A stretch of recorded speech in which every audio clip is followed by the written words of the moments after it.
உங்களுடைய திராவிட மாடல் அரசு ஒவ்வொரு மாவட்டத்துக்கும் பல்வேறு திட்டங்களை தொடர்ந்து நிறைவேற்றிக்கிட்டே இருக்கு. தருமபுரி மாவட்டத்துக்கான திட்டங்களை சொல்லணும்னா, முத்தமிழறிஞர் கலைஞர் அமைத்த வள்ளல் அதியமான் கோட்டம் 1 கோடி ரூபாய் செலவில் புனரமைக்கப்பட்டு திறக்கப்படுது.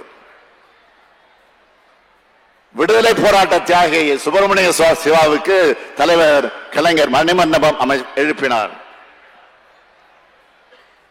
அந்த தியாகியுடைய விருப்பமான பாரத மாதா நினைவாலயம் இந்த தனையனின் ஆட்சியில் தான் திறக்கப்பட்டுச்சு. அரசு தருமபுரி மருத்துவக் கல்லூரி மருத்துவமனையில் ஒருங்கிணைந்த பேறுகால அவசர சிகிச்சை மற்றும் சிசு தீவிர சிகிச்சை பராமரிப்பு மையத்தை திறந்து வச்சிருக்கேன்.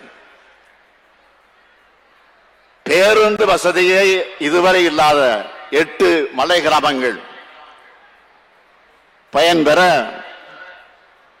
வத்தல் மலைக்கு முதலாக புதிய பேருந்து கடந்த ஆண்டு தொடங்கி வச்சேன். ஒகேனக்கல் கூட்டுக்குடிநீர் திட்டத்தோட 2வது கட்ட பணிகள் 7,890 கோடி ரூபாய் செலவில் நிறைவேற்றப்படும். 17 கோடி 58 லட்சம் ரூபாய் செலவில் ஒகேனக்கலுக்கு வரும் சுற்றுலா பயணிகளுக்காக பல்வேறு பணிகள் மேற்கொள்ளப்படும். தருமபுரியில கூடுதல் மாவட்ட ஆட்சியர் அலுவலக கட்டட பணிகள் முடிவடைய போகுது.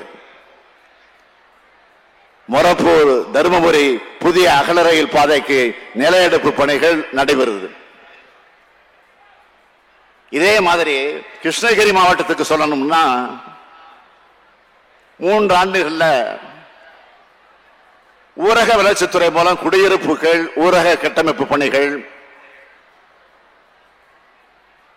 ஓசூர் மாநகராட்சி, கிருஷ்ணகிரி மாநகராட்சி,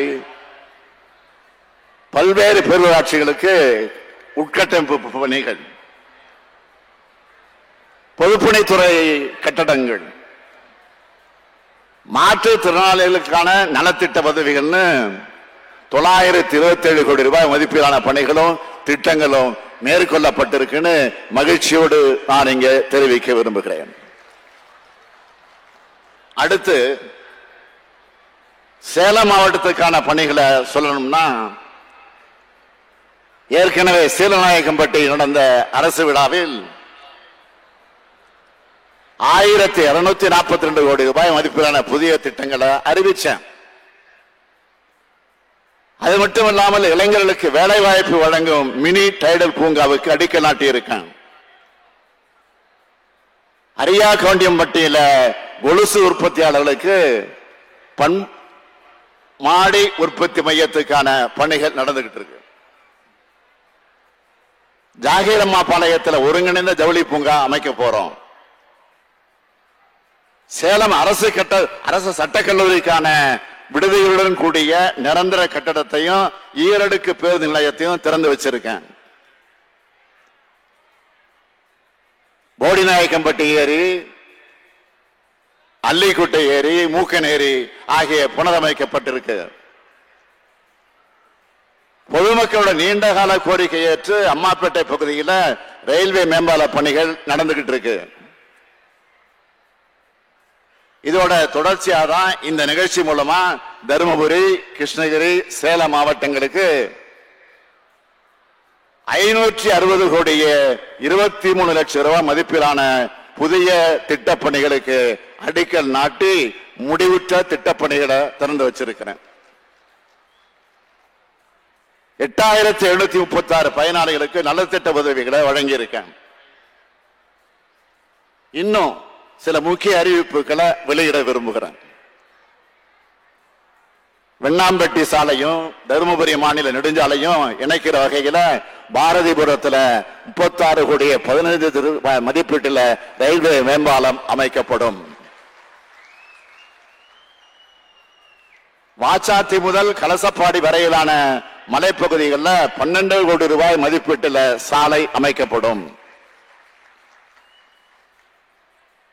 தருமபுரி மாவட்டத்தில் 5 சமுதாய நலக்கூடங்கள் 4 கோடியே 4 லட்சம் ரூபாய் மதிப்பீட்டில் கட்டப்படும். பாச்சாத்தி கொடுமையை யாரும் மறந்திருக்க மாட்டீங்க. எந்த ஆட்சியிலும் நடந்ததுன்னு உங்களுக்கே தெரியும், அதை மறந்திருக்க மாட்டீங்க.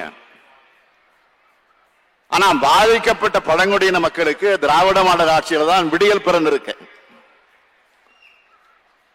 பாதிக்கப்பட்ட 18 நபர்களுக்கு தலா 10 லட்சம் ரூபாய்னு மொத்தமா 1,80,00,000 ரூபாய் நிதி உதவியா வழங்கப்பட்டிருக்கு. மற்ற வேலை வாய்ப்புகளும் விரைவில் வழங்கப்படும். இப்போ கிருஷ்ணகிரி மாவட்டத்துக்கான அறிவிப்புகளை வெளியிடுகிறேன். தொழிலாளர்கள் நிறைஞ்ச ஒசூர் மற்றும் அதை சுற்றி இருக்கக்கூடிய பகுதிகளில் அவங்களுடைய நலனுக்காக நடமாடும் மருத்துவ பிரிவு ஏற்படுத்தப்படும். கிருஷ்ணகிரி மாவட்ட மைய நூலகத்துக்கு 50 லட்சம் ரூபாய் மதிப்பீட்டில் கூடுதல் கட்டடம் கட்ட தரப்படும். தளி ஊராட்சி ஒன்றியத்தில் 10 கிலோமீட்டருக்கு சாலை உட்பட கிருஷ்ணகிரி மாவட்டத்தில் 75 சாலைகள் சுமார் 78 கோடி ரூபாய் மதிப்பீட்டில் மேற்கொள்ளப்படும். 28 கோடி ரூபாய் மதிப்பீட்டில் 92 சாலைகள், 7 கோடி ரூபாய் மதிப்பீட்டில் 28 சிறு பாலங்கள் அமைப்பதற்கான பணிகள் மேற்கொள்ளப்படும். தேன்கனி கோட்டை வட்டத்தில் யானை தாக்குதலில் இருந்து மக்களை காப்பாற்ற 10 கிலோமீட்டர் தூரத்துக்கு 3 கோடியே 50 லட்சம் ரூபாய் செலவில் எஃகு கம்பி கயிறு வேலி அமைக்கப்படும்.